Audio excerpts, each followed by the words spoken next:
All right, good people, it's your man EG with the EG My Journey podcast. And we here today with somebody I told you was coming. I told y'all that he was going to come. My brother, I like to call him my little brother because he is probably a year younger than me. So that means he's 26. Okay, again, lies don't care who tell them. They just want to be told. You dig what I'm saying? So look, sit back, relax, kick it right there for a quick minute, and we'll be right back.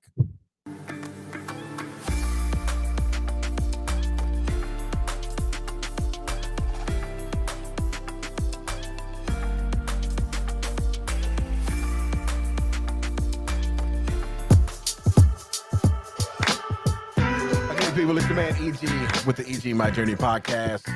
And again, I got my brother in the building. We got some good stuff to talk about, man. You know, if you checked out the last episode, you saw that what I was on. And I gave you guys my word. I told you that I'm going to be a bit more active in the community and a bit more active with my words and with my platform. So here we go. It is best noted that this young man that I have here today is, I don't know how you would characterize him, and I'll let him say it after. Kind of scared. But he is consummate professional, consummate activist in the community, a lover of the culture and the people, and will downright stand on truth and clarity. All right, and I'm not giving you no BS. I'm telling you what's real, what I know from this young man. We met back in 2007. Ironically enough, he started out as an intern at the radio station at WBOK, and that's how we met. And then from there, we just been, he's been my brother, man. When we met there, we clicked immediately. And I'll tell you why, because we both are absolutely stupid. And I mean complete idiots. If you have opportunity to ever get in our presence, or if you know us, you know how much idiocracy, I don't even know if that's the word, but gonna make it one day. It's one today. But just to say that's how we connected. And through that connection, man, we have created other connections outside that have blended and built on what we've been, man. I'll tell you what, I'm one of those guys. I'm not a big text person and all that kind of stuff. So I pick up the phone, and every single time, just like I said about Rashid Salahuddin, every single time I call him, he answers the phone. If he can't answer the phone, he's going to call me back. And that's that. And to me, that's huge. Because in truth, I'm 48 years old and I'm a 70s baby. You dig what I'm saying? And so we didn't have all that when I was coming up. And so I just rather hear somebody's voice and inflection. And that's the way it is. It's Mr. Kevin Griffin Clark. I'm about to get the story around, because when I met him, he was Kevin Griffin. I can tell you that. I'm gonna get the story behind the Griffin Clark thing. He said he's gonna start. He gonna give it to us. All right. Yeah. So at any rate, without further ado, my guy, my brother, Kevin Griffin Clark. Griffin. Oh yeah, applauses and all that stuff. So fam, tell these people a little bit about you. As you said, I am Kevin Griffin Clark. Word I up. am all of Cochise baby. I am all of Kevin's baby. Yeah. So that's what it is. So the quick name thing. So of course I was born Kevin Griffin. I added the Clark years later because it's actually my biological father's last name. So he is Kevin Clark. Dig that. Ironically, and funny, I wind up adding the Clark right before I got married. I remember that. And so all of my friends, you included, would secretly like text me or call me and be like, you took your wife's name? I was like, no, that is my I did say stupid, right? I did say that. I claim it. Go ahead. But yeah, so I added that. I was going into a new journey. I was already a father. Luckily, I wound up finding the love of my life inside of the woman who I'd already had kids with.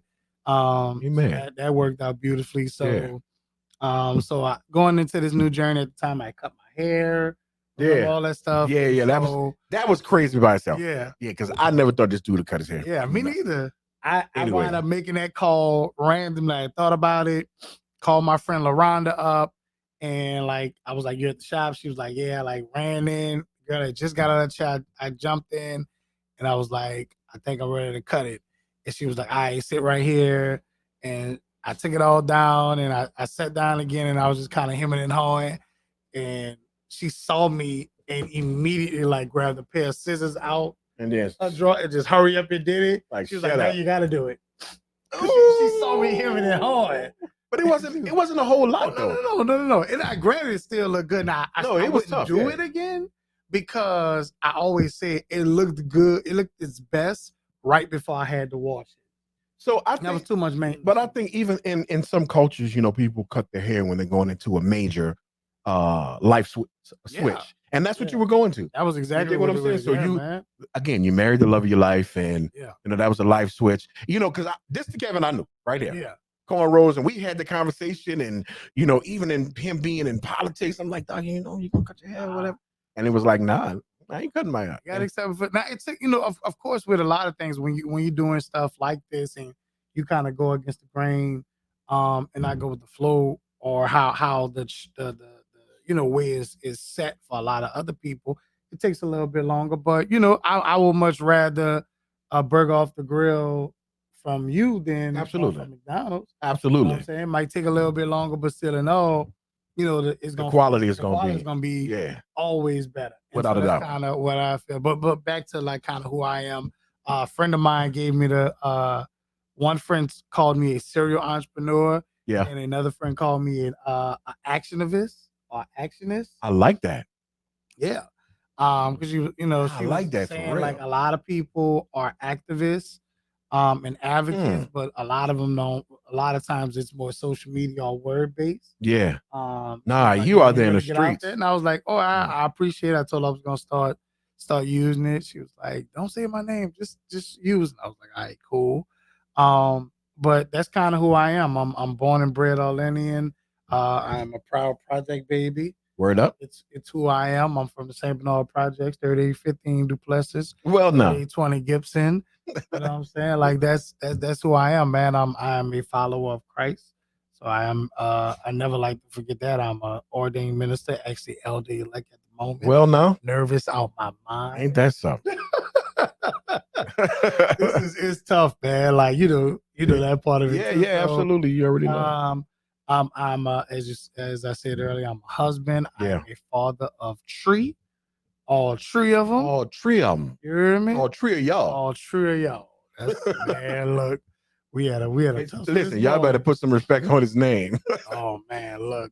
But yeah, that's who I am, man. I'm a lover of people. More importantly, children. Yeah. And especially Black children. I'm Absolutely. Unapologetically Black. Yeah. I am not anti most things, but I am pro Black. Yeah. And there's a huge difference in that, people. Because once you become pro something, people think that, hey, well, you're against me. That does not mean that anybody's against. I want you to thrive. Absolutely. I want you to be Toby, the rapper. He always jokes about that. Ngiwe. What's it again? Ngiwe. He always talks about how he's pro Black. Be like, no, I want you to be pro white. Yeah, absolutely. Be pro Asian. Pro whatever you are. In other words, love who and what you are. Because you're going to do it. Like, absolutely. Man, look, Asian people rock with Asian folks. That's right. People rock with white folks, like Arab people rock. If that's who you are, that's who you are. But just understand that I am for my people first. That's right. And whatever I have left, I will give to the rest of the world. Right. Absolutely. So before we move on, I'd just like to say this show is sponsored by Drums Earwear. That's a luxury ear experience. And again, they've blessed us with these luxury earpieces. I got one side in today because I wanted to hear my brother. I didn't want to use cans. Yeah, I'm real fancy up here. Real fancy. Information is right here for you guys to see. So go ahead and check them out. That's luxury in earwear by Drums. All right, moving on. I guess I could have said something about what's that? Blue Chew. I'm gonna cut that out. Don't worry about it. We're not doing that. Real podcast. If you got them as sponsors. Oh, it's coming, no doubt. It's coming. That's most of the ones that I enjoy. I'm like, what is the Lord trying to tell me? Like, is it coming to an end? So I'll tell you guys the reason I got this young man on. And Before I tell you the reason, let me tell you what I did. I called him probably about 2 hours ago. Exactly. About from the time of now. They ain't gonna know what time we on now. You called me at 10:36 in the morning. So and we here now. And it was the fact that I was running around, and I was I had a couple other things that was in play, and I said, somebody canceled, and I said, well, it's me to pick up the phone and call my little brother. And I picked up the phone, and guess what he told me? He said, look, give me about an hour. Now, I thought he meant, I'm going to call you in an hour. We're going to discuss this. Now, he was at the studio waiting on me because I was out doing some other business. I said that to say something about this relationship and how true it is and how true of a person he is, stands on his word. And that's not just for me, man. That's the crazy part, that it is whatever he says, it happens, period. And I'm admiring what you're doing for Gary as well. Gary Chambers. Gary Clark. I done put you all together. Yeah, my bad. We like brothers. Like, yeah, I mean, it's our path is in the way we move, even currently in life. Yeah, it's so scary. We always joke about that. Come on, like how we move, man. Like, so quick story behind that. Gary's from Baton Rouge. Right. Of course, I'm from New Orleans. I have a friend that lives in Baton Rouge that knows Gary. Okay. He has a friend that here in New Orleans that knows you from Baton Rouge that knows me. Gotcha. And they both for years. Yeah. Were like, y'all should meet. Come on. Like about probably almost 2 years prior to his congressional race. Gotcha. And they were like, bruh, y'all are the same. Yeah. Y'all should meet. Yeah. And so he announced his run for Congress. And I'm not really pleased with the candidates that we have here locally for various reasons. And I didn't even know we had other candidates here locally, other than that guy, call a crackhead guy. No. That's for Senate now. Oh, you're talking about, I got you. Cedric OC. I got you. So that's when that's when I got with him. So yeah, that's right. He had some mutual friends that was helping him with the campaign, and when Clubhouse was popping real heavy, he jumped on the Clubhouse. We used to have Red Bean Mondays for the New Orleans clique, and he jumped on one of those just to talk about it. I asked him a question, didn't answer it necessarily how I would like him to have at the time, but I was like, you know what? For him to even answer the question though, because a lot of people was heavy, right? Not answer it, or they will skate all around it, right, to try to give me an answer that they think I that would appease you, right? And 9 times out of 10 was something that I know subject based, especially with education. I already know the answer. I'm just waiting to see where you are. Exactly. So he answered it. Like I said, wasn't necessarily my favorite answer, but I respected it. Right.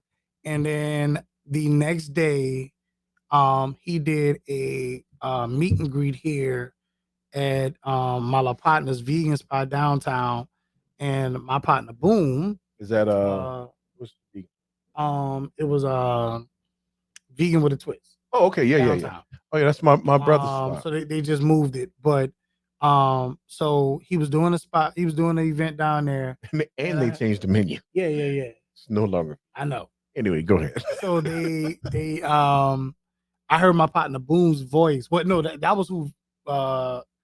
Was it on it? Yo, I heard Boom's voice on a recording on the live, and I went, okay, Boom down there. Let me go see what this is. Yeah. Went down there. We finally met face to face, and I've been rolling with him ever since. Yeah. Literally for almost 2 years.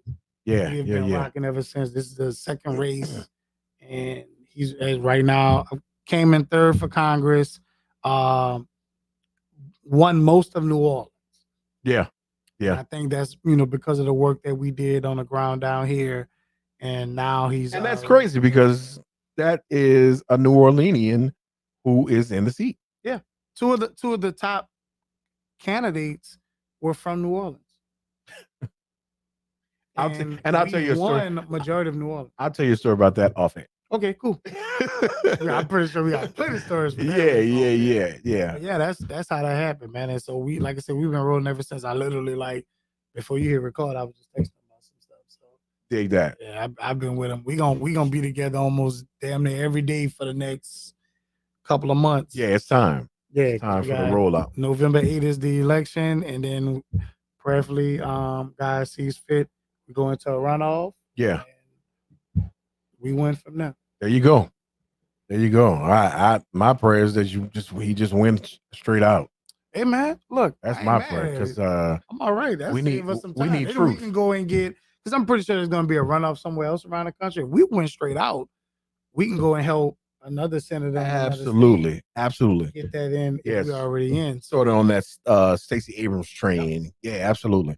As a matter of fact, I'll say this and then we can move on into what we're going into. I actually, people that I would call, it's kind of rough for me. I don't really call a whole bunch of people friends, right? But two people in particular that I really rock with, for many years. I'm talking about from kindergarten. Yeah. They got on the train on that Kennedy train, and I just had to get rid of them because you said so much by getting on that train, because he said so much by his actions, man. Yeah. And by the things that he said, I just go straight to that the most controversial commercial that he has in that Call a crackhead. Instead of calling the police next time when you get in trouble, call a crackhead. Let me tell you what's interesting about that. That's actually a double down, because he said that live on Fox News. Oh, I remember that live. I remember made it into a commercial, right? But I had a conversation with a friend last night, and Keely Black. I had a conversation with her yesterday evening. Me, her, and Seven War Shorty were talking. Yeah. And we were like, most of the crackheads that I know are very resourceful. Absolutely. Are very good people. Like amazing people. My father was a crackhead, taught me math. Yeah. Her mom was one, raised up several children in the Magnolia Project to be great human beings what they are today. Right. Absolutely. Like Seven War Shorty got family. We were talking, and so it's like, I don't know many crackheads that are lazy. Right. Because, of course, what we've seen growing up and in media, what was the crackhead always doing? Hustling to get to the next fix. So you mean to tell me a hustler is lazy? Never seen them. And as you said, they're very resourceful. Now, don't get me wrong, we're not shining light on the drug. Yeah. But there's some depth we can get into in that as well. Oh yeah, you don't want and that's a whole nother show. And I think about what things that have been done to us systematically, to our culture, systematically has turned around to bite them in their ass. Oh yeah. Over and over and over and over again. And because we can always point back to that when they try to hit us with different things. We can always point back to why we got here. I don't care what you say. Not just the why, but how we flourish. Oh yeah. How you bred us to be the strongest, and now your problem is that we're strong. D.L. Hughley, who is one of the greatest minds. Oh my goodness. I've ever come across. He's like a hero of mine in some sorts. I don't have any idols, but I really look up to him in a lot of different ways. And he always talks about it on his show where he says it's crazy how the thing on Sunday of who we are will get us killed on Monday. Ooh. On Sunday, we're the biggest, we're the fastest, we're the strongest. Yes, sir. On Monday, that same thing will get us killed. We're the smartest. On Sunday, we're the smartest. We have the greatest IQs in football and basketball, and we have so much agility, and we can lift this and do this and all of that. Come Monday, we'll get our heads blown off. Bro, I know you see me messing with my phone. I'm doing that for a reason. It's a prop right now. Which is absolutely so. And right here. Yeah. On Monday, this is what we're seeing. Yeah. And in the midst of that is death. The very thing. That's beautiful. That's amazing. Okay. Right. I'm back. It's one of them things. So I'm gonna recap a little bit from where my platform was on last week. Okay. So I was on my soapbox last week. Yeah. And my soapbox was really in lieu or in the place of what are we doing for our young people? Mm-hmm. Not just what are we doing, but what we aren't doing. And when I say we, I mean those that have the ability. Now watch this. I don't want to throw that at anyone because I believe it's everyone. It's this for all of us. It ain't about the politicians, councilmen, parish presidents, mayors. It's not just about them because we have more authority in the community to make changes than them. And my soapbox is really about, okay, it just gives, it gave some thoughts on where we need to go in my mind. And that's why I have somebody like yourself on, because, I want thinkers, because I want this to be, someone to see these or hear these podcasts and get a real idea of what we can do in order to make things different. So, like I said before, I never like to bring up a subject or complain about a subject unless I have some type of thought of change, something that we can do. I feel like if we just bring things to the table without any thought, then it's like throwing ground meat to the wolves. You know what I'm saying? Cousin calls it word vomiting. Oh, that's good. That's exactly what it is. He's just throwing up stuff. You just throwing up stuff, and and who likes to eat vomit? Yeah. Nobody. That don't happen. You dig what I'm saying? So we want something that is palatable to making change. Yeah. And so in my thoughts, I won't go too deep into them because we can have this conversation. And my thoughts were to activate our kids. And the biggest thought is this: we have to meet them where they are instead of us trying to bring them where we were. You understand what I'm saying? Because bringing them where we were, that's not the ticket. That doesn't work. Because I mean, if you think about it, I'm a 70s baby. If somebody tried to bring me something, I'm 74. I'm early. You look good for 74. When you make 75? In March. So if somebody came to me about something from the 50s and the 60s, then that makes absolutely no sense to me. You dig what I'm saying? It's not for me, even though I'm a 74, the 70s baby, we weren't marching. Marching was over at that time. Yeah. So you thought it wasn't happening. Well, what I'm saying, I got you. Those major marches right that we saw politicized. So yeah, 64 and 65 was kind of where. No, I'm talking. I said 74. Boy. No, I'm saying because at time, right. 10 years prior to, kind of thought that dude just came in 10 more years, man.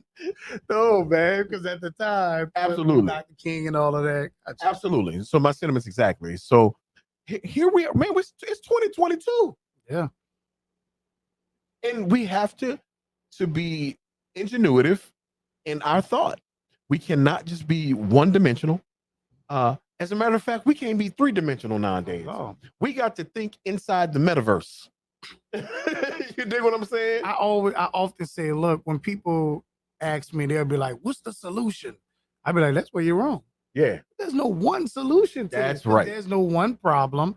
And it took a lot of things to get us into where we are right now. Absolutely. So there's no one solution. Right. You can't have one. Right. What's yours? Yeah. What are you doing? What are you going to do? You're talking about what the solution is. Okay. And if I propose a solution or I propose something, let's just keep it 100. 99% of the folk are not going to touch it. No. Because it's work. And not only because it's work, but because let's keep it 100. Let's keep it a buck, all the way a buck. We've become cowardice. Yeah. That's one of my favorite words to use. We are afraid of the young people that we're trying to change. Say, bro, I've gotten more flack for calling people a coward than I have for calling them like something derogatory. Yeah, come on. That was dude told my pastor. He called me a coward. Okay. Well, that's because if the shoe fit, player. But I also can call you something else. I could call you a mother sucker. But I'm a give you grace in that. Also, I can get colorful with the cuss words like the best of them. Word up. However, it takes away in the moment of that. It takes away from the validity of my argument. So I'll use the King's English with the Queen's men and use that. You are a coward.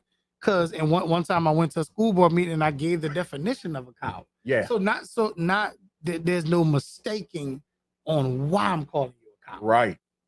Right. Because we like to redefine stuff, to fit us and fit where we are.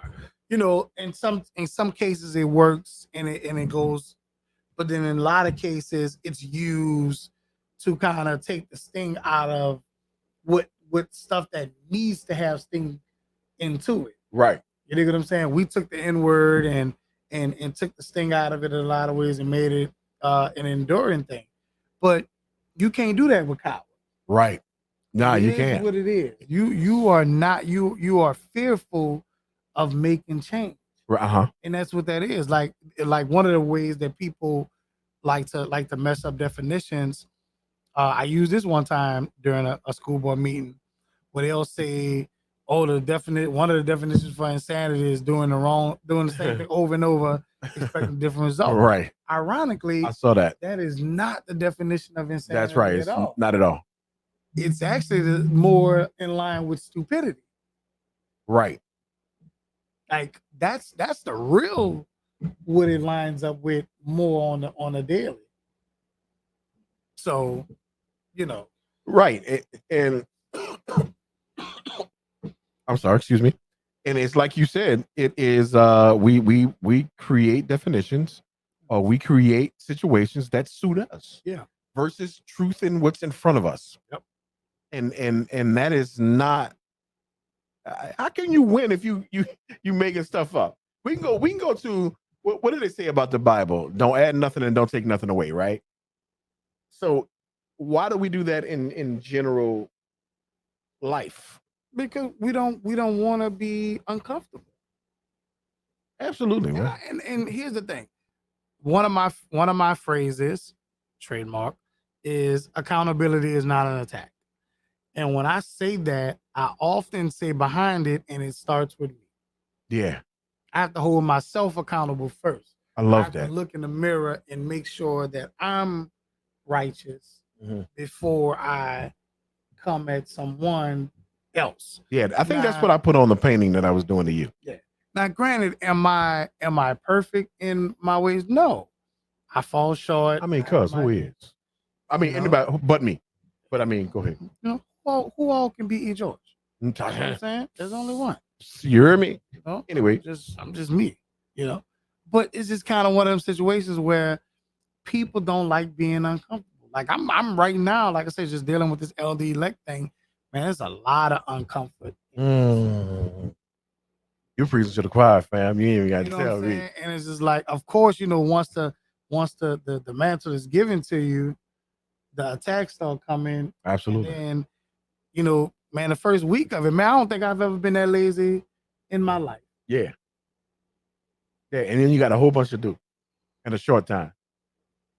What is your? I had 90. We had 90 days to start, and I started at day 80 something because I was out of town. Now, granted, I got it. Like everyone else got theirs on the next day. They got theirs on day 91. Yeah. I got mine on day like 82 because I wasn't here.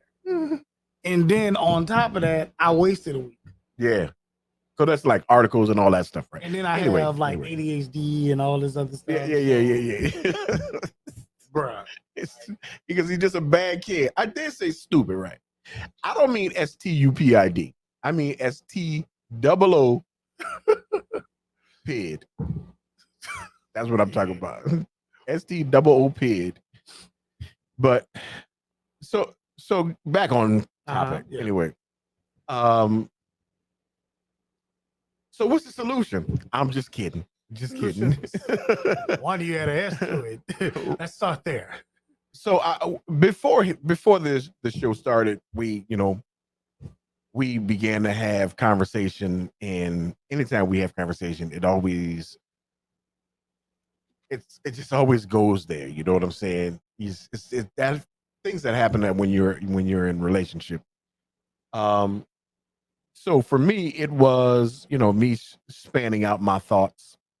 It's like I did on the last podcast, and some of the things that we can do, and what I appreciate is that the vernacular changes, but the message stays the same. Yeah.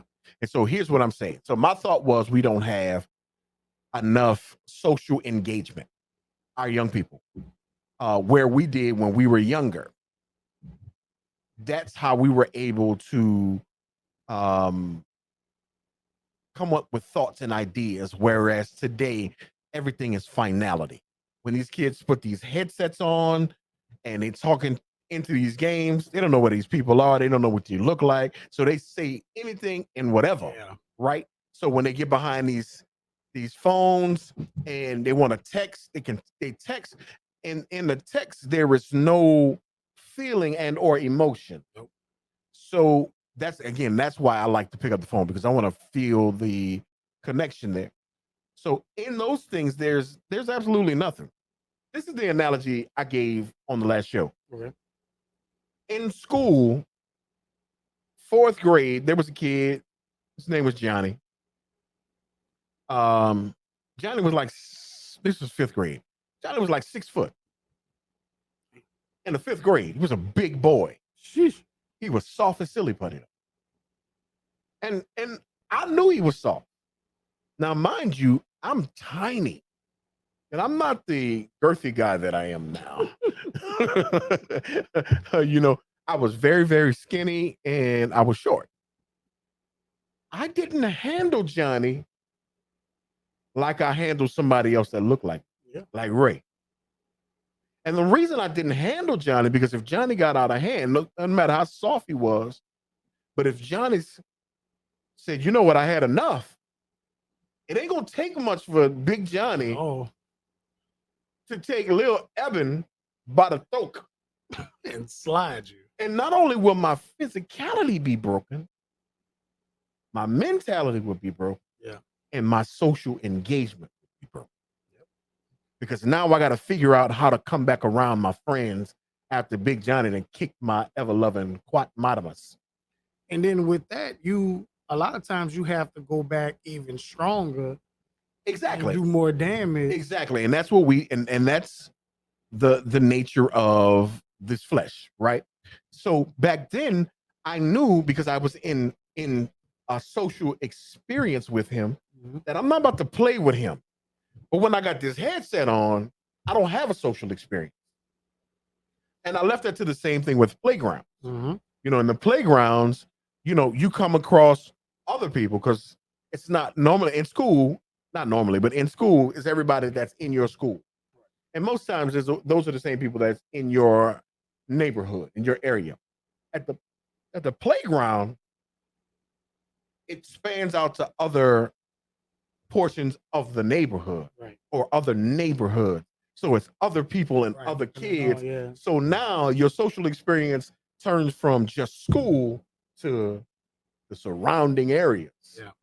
And so you gain, that's how you got friends from the playground that you haven't seen in 20 years and that you see him and it's all love, surely because you played ball with them, even if they were a rival, or even if they were from a rival playground or something like that, but just you, and you never knew them, but you know that face. Yep.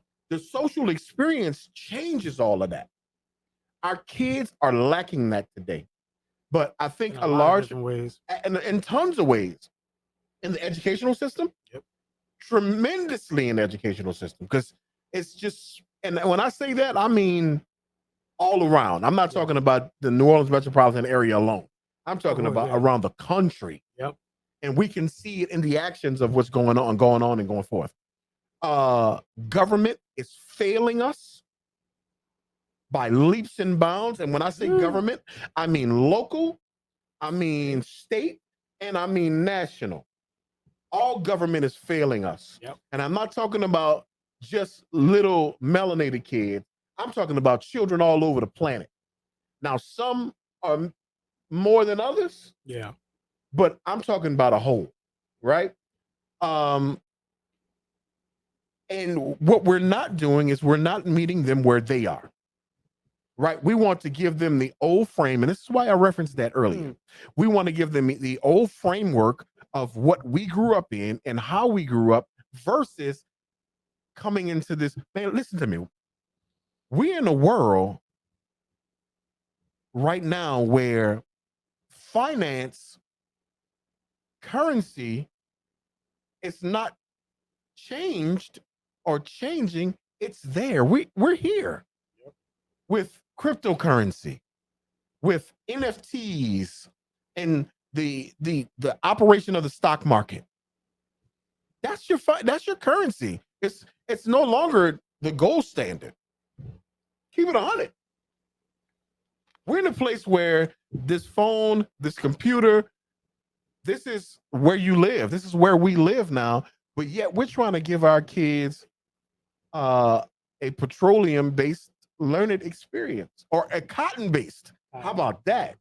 A cotton-based and tobacco-based learning experience, and we're not there. We're mad that our children can't get to Baton Rouge in an hour and 15 on horseback. Right.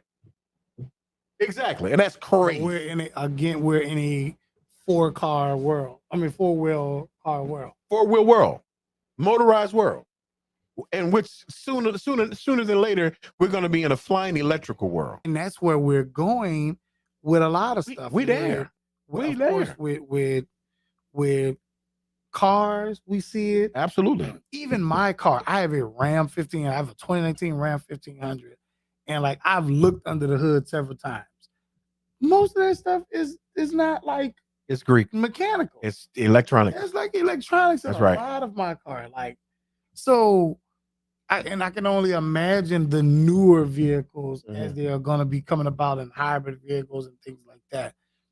So it's going to be important for our young people to know STEM or STEAM or STEM plus art. There you go. As one of our good mutual buddies would say. There you go. And so, but we're still trying to get young people to be back and do the old stuff that we did. Now, granted, I will say this. I'm also about all young people learning a trade. Specifically in either electrical, plumbing, building. Learn one of those trades. I have a trade in framing. Because I say this often also. I say tomorrow we can look like the Jetsons. Say we wake up and it is the Jetsons time. Someone has to build it. Someone has to run wire. And you got to use the bathroom. That's right. But ultimately, in that, I think we need to, but this is what I believe of our kids need to be doing anyway. We have to get into tech. We have to get into tech. So I'm going to piggyback off of what you were saying just now. I like I said on the last podcast, I think it's imperative that we put these situations in our playground. Yes. That we put them inside of our recreational, let me not say playgrounds, let me say our recreational situations. in which they're housed in playgrounds. That is my solution of thought that I talked about earlier, and that's just one. And again, like I said before, I welcome all of you to shoot out whatever you're thinking to egmyjourney@gmail.com. That's egmyjourney@gmail.com. Check it out, it's on the screen. And for those of you listening, you got it, egmyjourney@gmail.com. Got him, coach. I said it 3 times. But at any rate, let us know, man, because we want to be able to share. I would love to be able to bring ideas not only to light, but to the right folk. And I believe that this platform is a situation that will be able to do that, and that is able to do that. Because I've had some opportunity to meet some great people. Yeah. We've working in radio, and then the radio that we worked in. Oh man. We had opportunity to meet some. I told him the story about my first interview. Oh, you remember that? My very first interview. If for those of you that don't know, I was in there and I got my call. Cheryl called me. Cheryl was our station manager. She said, "Evan, you're gonna do this interview," and it was two people on the call, and I was in that thing, and I was like, "Oh, I'm ready, right?" And got behind that mic and I introduced myself. And the person on the other side says, "I'm great. How are you?" And I said, "Yep, that's what I said." It was crickets. And they cut right to commercial. And that was Maxine Waters. Yes. And young Senator Barack Obama. Bruh. That was my very first interview on radio. Yeah, I blew it. But look, but here we are. Not built. Here we are. Now, granted, of course, now it's different. Because I remember when me being behind the board was the thing. Lee taught me. I always tell him, Lee taught me the board. You taught me production. Yeah. Because we had someone there that was being very honest, like was intimidated by us. Oh, very. Cats coming in trying to take his spot and all that, which again, that goes along with what we're talking about. Yeah. Right? Because we came in with something different. Yep. Something fresh. Yeah, we came with a totally different way. And this cat had been in the business at that time about 30 years. He was a dinosaur at the time. Yeah. And then, Anyway. This guy, we got the same birthday. Anyway, Lord. I forgot about that.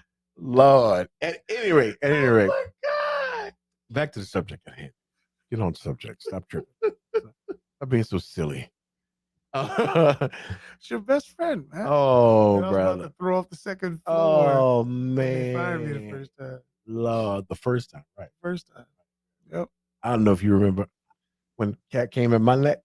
Oh, yeah. Not him. Hold on. Salesman. Oh, yeah.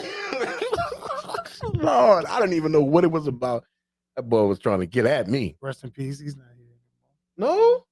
Oh, no. Oh, no. Oh, you talking about. No, Jay is still here. Yeah. G's gone. Jay is still here. Yeah. I haven't talked to him. Yeah. I saw him on social the other day. Oh, man. So the reason I got into doing this topic on the podcast was because on last year, again, I spoke on it several times. And again, I won't call any names. I've called them before. And if you want to just go back through my podcast, you're going to have to find it yourself because I'm not going to give it to you. Right. But on last year, man, there were a multitude of murders at one high school. I mean, one high school in Jefferson Parish. And that one high school, every person that was murdered by someone else from the same high school. And the neighborhood is a 3-mile radius. And it's only 4 neighborhoods. They're all in a 3-mile radius. And my thing is that we heard about one situation. There's probably about 10,000 people in that neighborhood. A little bit. Nah. A little bit less? No. Or more? Yeah. Okay. Okay, so the neighborhood is bigger than 2 times bigger than Bugaloo. Well, you got to think about, for the longest, Woodmere was the largest neighborhood in the country. This is true. And I so, remember that. and so they are part of this. Yeah. So let me say Yeah, that. yeah. So There's a few different neighborhoods though. yeah. It's 4 different neighborhoods, Got it. Okay. but they're all in the same 3-mile radius Right. of each other, of I touching each remember other. going to Oakdale Park when I was younger. Yeah, it Stayed in Woodmere. ain't around that. And that's around here. Yeah, it ain't around. I mean, it's don't get me wrong, but I know. it's not as heavy. But what I'm saying is that there was media attention for one. And it was media attention for one because they couldn't get beyond having media attention on that one because it was so high profile. It was at a bus stop that it happened. I mean, you put context clues together and then you figure it out. So that's the reason I've gotten into why I gotten into this in the means and the manner that I got into it. It's not just about New Orleans. You know, we hear about New Orleans, especially New Orleans East. Right now, we hear a lot about that. But man, this stuff is happening everywhere. You're talking about a police department in New Orleans that it's half of its capacity. Half of its capacity. And again, that's what I was about to say. And it's possibly more than half. And so my point in saying that is that we got work to do. That's yours too. That's another coined phrase that Kev has. Yeah. We got work to do. I normally have a larger one on here, but I scale it down a little bit. And you know, and I love accountability is not an attack. That is probably my favorite. And at this point, we're in a place of accountability. Yeah. I think the biggest thing, and so this is what I will say. I say this often too when we talk about this from the black side of things. Because of course a lot of this crime is who it's impacting the most black people. Being honest, bro, this is on us as black men. Without a doubt. Let's be very frank. Remember my statement in saying being cowardice. Yeah. That's what I was talking about. This is on us as black men. Like it's too many times where we expect, like they'll be like, oh, the mamas ain't raising them right. Why is it only the moms raising them? My crew, and I know your crew as well, we can't have no partners around us that ain't taking care of their children. Word up. You can't be my partner. Mm-hmm.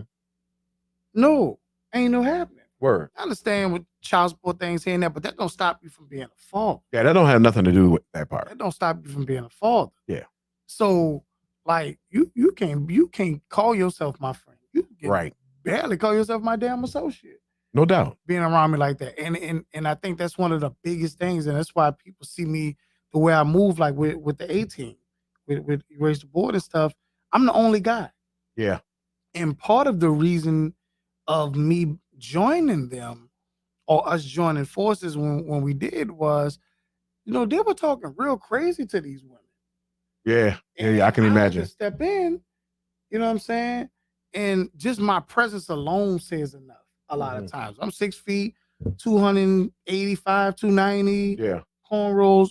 Probably won't say much like little homie. Like Big Johnny. You won't say much to me. Mm-hmm. Like people really mind their words. Right.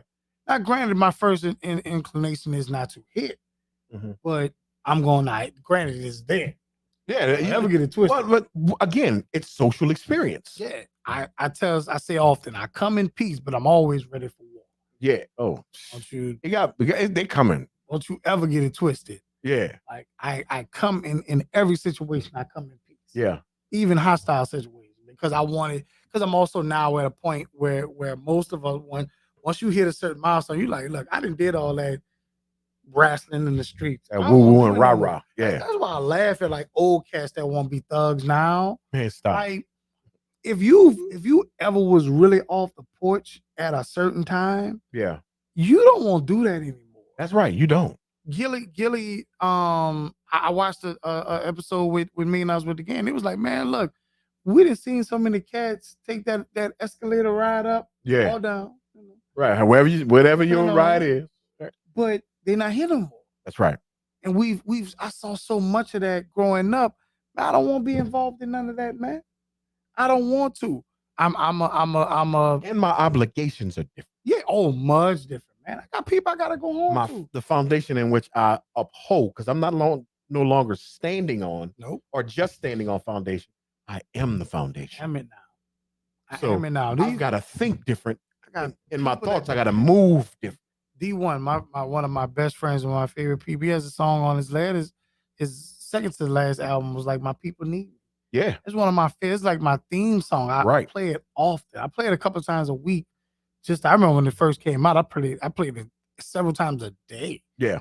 But it's not to be egotistical in any shape, form, or fashion. Because of course I have to die to myself in order to even get into that thing. But I know there are not many people like me. You're right about it. And you're right about it. So to understand that my people need me, I have to be present. And a lot of Black men are not being present. Yeah. Like we were at one time. Not for whatever the reason may be. I got some ideas. But now that you know, you should act on it. That's right. Oh, that is. You know better, you do better. Right. So I'm not judging you on however life got you to where you are now. You good? You got that out your system? Or at least some of it out your system? All right, cool. Let's move forward. That's right. And save this next generation. That's right. Because part of my work is a little selfish as well. I have a son. I have 3 children. I have a son and 2 daughters. However, my son is my oldest. He is my legacy. He is 13 now. Soon, very soon, I'm probably going to have to buy this little Negro car. Yeah. Yeah. I do not want a kid out there. I've been there to harm my child. Yeah, twice. Because you're old. I don't want a child to have to harm my kid for something that he has. Yeah, absolutely. So he can have part of it. Right. I don't want that. That's right. And also we're raising different children. You and your wife are raising different kids. Absolutely, without a doubt. You know what I'm saying? Like we cats from the hood raising suburban kids. Right. Exactly. You know what I'm saying? Exactly. Kids that are in arts and stuff like that. Absolutely. You know what I'm saying? Yeah. We got to go to stage plays and stuff like that. Full out production. Like stuff you would have never thought about when we were coming up. We have to go. My daughter's in ballet and in like regular social dance. My son is a techie and he plays 3 instruments. Come on. He plays the guitar, he plays the trumpet, and he plays piano. He's in the second line band for his school. He's in the band, the regular band for his school, and all this type of stuff. Like these are the kids that we're raising. So we're raising them with a different set. Like when we grew up, we had to look over our shoulders and look around. Right. Be on point. And my son be so oblivious to the world. Right. No doubt. Like, because majority of that is because he know he good. You know he covered. That's right. He know that. Yeah. When we bring our problems to God in a real way and we believe and we understand the God that we know, man, I rest different. Yeah. Because he got it. Absolutely. He know what to do about it anyway. Yeah, that Bible says cast all your cares upon him and leave them there because he cares for you. And so think about how our young people could move if they knew that certain people had their back. Right. If they didn't have to worry. Because a lot of the crimes are crimes of opportunity. Absolutely. Because they don't have it. And lack. That's what I was going. Lack. Yeah. Opportunity and lack. It's like you don't have it, I want something. Yeah. I want BG said, I want it, you got it. Yeah. And then you have to get in your pockets. Like it was real. Like it was a thing. Like, and was it right? No. However, for survival. It's everyone has survival instinct in them. If I put my hands around your neck, the first thing you're gonna do is fight. That's Even if you are not a fighter. That's right. The body is made in that way. Yep. So you gotta fight. It is wired. It is wired in that shape. Yeah. To fight off in some shape, form, fashion. Now, if you're successful or not, depends on what kind of fight you got in you. Exactly. But just in general, it is made to fight. Mhm. So, like, and I reference a lot of stuff, like, because I like to Of course. pinpoint stuff, but like Tupac had an interview where he talked about how, the interviewer asked him, about crime and the youth in crime is crazy because this is in the damn 90s. Right. We 30 years out from that same interview. Real. And we're talking about the same stuff. But he was like, at first, they're going to come and ask. Then they're going to ask a little bit harder. And then after that, once they realize you're ignoring them, like they're busting down your door. Yep. And doing that. Frederick Douglass says it is better to raise strong boys and girls than to repair broken men and women. Yeah. Like, and we are trying to do a lot of repair work on broken men and women. And when we can be raising up great young people, but it is collective sacrifice. Collective sacrifice. If you take the time out and do what you have to do and start at home. Yeah. Okay, your home good? All right, cool. Neighborhood. Yeah. When your neighborhood good, you fan out. That's right. From there. But you know what I'm saying? No one is telling you to be Superman. And as you fan it out, you raise. Yeah. So when you fan out and you've raised, you're not fanning by yourself. My mentor, Sean Anthony Vonador, I love him with all my heart. He's like my dad. I call him my dad. Yeah. My pops. And he's raised so many young people. Yeah. Like, okay, so going back to now with me being elder elect, we are there as the elders, we are there to undergird the shepherd of the house. Right, no doubt. Because he's the pastor, but he can't do everything. He can't do every funeral. He can't do every house blessing. He can't do every hospital visit. And it'd be foolish. It'd be foolish for him to think that he could. That's right. You know what I'm saying? And especially on the side, like, okay, when my pastor first got there, he was 20-something. Yeah, he was Superman. He could do all that. Right, no doubt. Well, that was a part of it at that time. But now, still 50-something years old. Yeah. Like, it's not that he's not, granted, he's in the best shape he's been in his life, but he also won't live too. Absolutely. Got to. Like, I get that he's raised they are empty nesters. Yeah. Him and our first lady. And our first lady has not had him to herself for a very long time. For 29 years. I'm about to say 30 years probably. 30 years. Yeah. 30 years today. They make this is how crazy it is. So yesterday was his 29th pastoral anniversary. Yeah. Today is their 30 years of marriage. Oh, wow. Year before he was installed as pastor, he was invited to preach at Beacon Light. Guess the day he preached? Day after his wedding. Come on. So even the night of their wedding, she didn't have a husband to herself. He was preparing. They got home. He was preparing for the people. He had to go away. Yeah. To prepare for the people of God to preach. So for 30 years, she has not had her full husband. Wow. So that's why I take I'm not saying I'm about to be out here preaching and doing all of that, because there's elders in different lanes. Absolutely. Absolutely. But I'm taking this thing serious because just to make sure that the man of God is good. That's right. Absolutely. So now think about the pressure you can take off other young people just by undergirding them and making sure they're good. Right. You dig what I'm saying? Absolutely. Like, this is where we are. And this is what we, some people, of course, gender nonconformity and stuff like that. I do believe that there are certain gender roles that are concrete. Are all of them as in old age the same way as it need to be? No. Certain things are fluid here and there. Right. But I believe there are certain roles that are concrete that have to start with us. Yeah. As men, as the foundation. Now we can pass the rest of it on once we've built the foundation. Exactly. But I said earlier, I have a trade in framing. We couldn't do nothing until the foundation was right. That's right. You're right about it. Foundation guys had to do that part first. Or we would just sit there and wait for them. Yeah.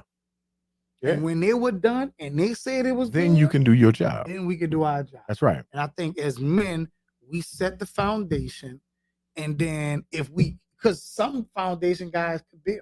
Right. So they could come along and help us out. And with the bill. But they all can't be electricians. They all plumbers.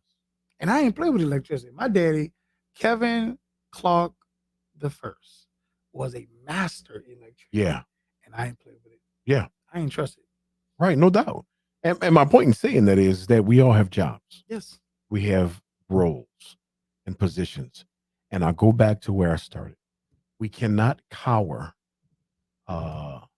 because of where these kids are or because of where our government is. Mm-hmm.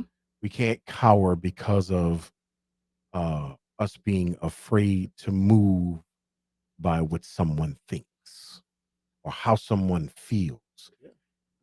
Because ultimately what's happening is our kids are literally dying in the streets. And they watching us. They are watching us. They're watching what we not doing. That's right. And not only are they dying in the streets, but they're creating havoc in the very same streets. Bro, I just watched a young man. He's a hip hop artist. And I just watched this dude. There's a video of him circulating that he is crying in his car. Mm-hmm. He's a multi-millionaire. Yeah. Probably in a G-Wagon. It looked nice. You can call him out. I don't know. I forgot his name. Oh, okay. Gotcha. Something Yoris or something like that. Okay, I got you. Osiris, YK Osiris? Yeah. Okay. There you go. Him. Kanye boy. Yeah. He is crying in a probably $100,000 vehicle. Nah. Shoes around his neck, That's all that, because at least 130. Okay, cool. Whatever. Tomato. Exactly. He is crying in his vehicle. Yeah. With all his money around his neck, around his wrist, in his ears, in his bank account. Because people in the industry, he doesn't have friends in the industry. He's saying Drake don't mess with him no more. Meek don't mess with him. Kanye don't mess, people, whatever. Yeah. And he like, why do I even need to live? This is literally what this little dude is saying. Bro, my heart started, bro, I had to go to sleep. I had to get some rest. So I got a little background on that. Yeah. And I think this is, I'll go back. And then, again, guys, I don't take this as law. This is just the things that I have experienced in the young man's story. He is terrible at business. Yeah. He is terrible at being a friend. And gambling too. He is terrible in his word. Because what he's done is he's gotten money from all these people and he has not paid them back. So they stopped dealing with it. Okay, gotcha. So where was his breakdown? Because again, that goes back directly to where we are. Because even if you've given up saying that you don't want to live, it's the same thing with these other kids that's given up and they don't care about who else live. They don't have any foundational structure of life to say, I can't do that. I got a grandmother too. I can't make this happen because that's not right. They're not making those decisions because they don't have that foundation to make those decisions. Yep. You know, their whole life is quote unquote a struggle. And which in truth, if you look at it, they don't have an understanding of what a struggle is. Right. But what they don't have are men and women to say, hey, baby, come with me. Yeah. Real OGs. Real OGs be like, hey, look, let me talk to you. You know, I remember when this sagging pants epidemic was going on heavily. You know, it's not going on as much as it used to. But when it was like real heavy. And I used to always want to tell, like, man, pull up your pants. And I would be stopped. Be like, man, leave the people alone. Them people crazy. Bro. So that's one of my favorite stories. Go ahead, finish. So my thing is my thing became, how do I gather to these young men without telling them a story, or without boring them, or without making them think that pops or uncle or old man, whatever, without all of that, because they're gonna come off disrespectful immediately, and then your ego is gonna jump, then my ego is gonna jump, and then the situation turns bad, right? How do I tell them, hey bro, hey, you pull your pants up. Why you got your pants like that? And it got to the point to where, at one point I was like, you know what, forget it. I ain't telling them nothing. Mm-hmm. And so many of us are like that, but then it came around to where it was really bugging me. And then I would just shout at him, hey, what's up, little brother? And then I would make them feel comfortable. And this was just my way. Mm-hmm. I would just make them feel comfortable. And then I would mention, man, your pants falling or something. You all right? Everything good? And I would make it comedic, but that was my way. Yep. And I think that we don't do that. We take the first effect that I did, which is the cowardice effect, of just leaving it alone and leaving it for somebody else. But if not me, then who? Bruh, one of my favorite stories to tell when it comes down to dealing with young people has that similar tone. I was at a conference at the Hyatt downtown, the Hyatt Regency downtown. Walking out, we were on break. We had like a 45-minute break. And these ladies were talking, older ladies, and they were they showing their butts. A group of little kids. There was like 4 or 5 of them, maybe 3 or 4 of them. And I overheard them. I'm on the phone, but I overhear the ladies talking. And I'm pretty sure the dudes heard them talk too. And I walked over there just hearing their conversation, and it was something I forgot what it was. Man, I wish I could remember. But I asked to join in on the conversation. So we talking back and forth, and we probably took like 20, 30 minutes of my 45-minute break talking. Yeah. So I looked, and I was like, oh, man, I got to hurry up and grab me something to eat before this next session started. Right. And I was like, man, I got to dip out, man. Y'all be good. Y'all be safe. All right, big bro. And I walk away. I take a couple of steps. I did this on purpose. And I came back, and I was like, look. I'm sorry, a couple of more ladies over there. I leaned in, my bad. So I was like, look, a couple of them older ladies over there, like they're a little bit uncomfortable with y'all sagging. I said, do me a favor. Put your pants up till they leave.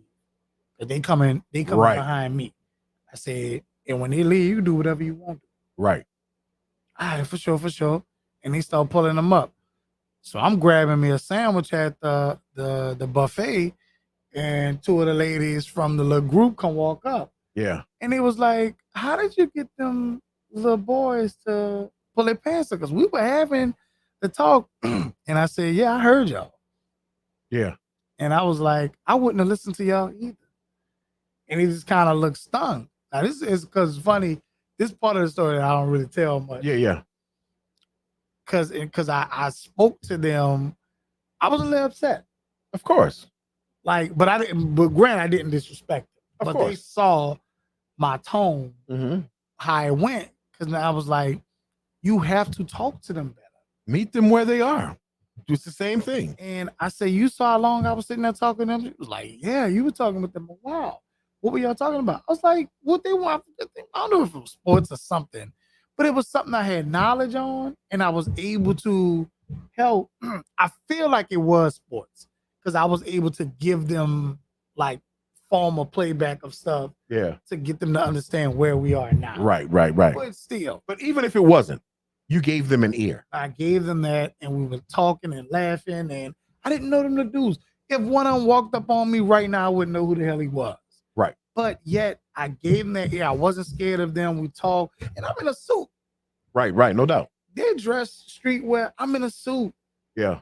So beyond the suit, they understood who I was. Right. No doubt. Just with that common knowledge that we had, and we can talk. We brothers now. I got these braids in my head too. Yeah. So they know I'm a little different. They're like, exactly. He ain't the regular dude. He ain't no slick back. And look, wanted to have a ponytail for that event too. Yeah. Couldn't get it done because my wife had to go to work early. Come on. So I had to rock the cornrow. Yeah. Which I wasn't tripping on, but it worked out in that. It was perfect. It was set up. It was set up for that. It was super divine, bro. And I'm like, this is where we are with these young people. I'm like, bro, you have to meet the book with anyone. When I even talk with people about Christ, when they have certain people that, the Bible thumpers, Yeah. that come at people real heavy And destroy that like, act like God didn't meet you where you were. continuously, over and over. The God of another chance, because we messed up our second chance A long time ago. And I'm like, God continuously meets us where you're. But when you were first introduced to Him, when you first accepted Him, you weren't high and mighty. No, you didn't have a clue. You were probably at one of your lowest points when you probably voice.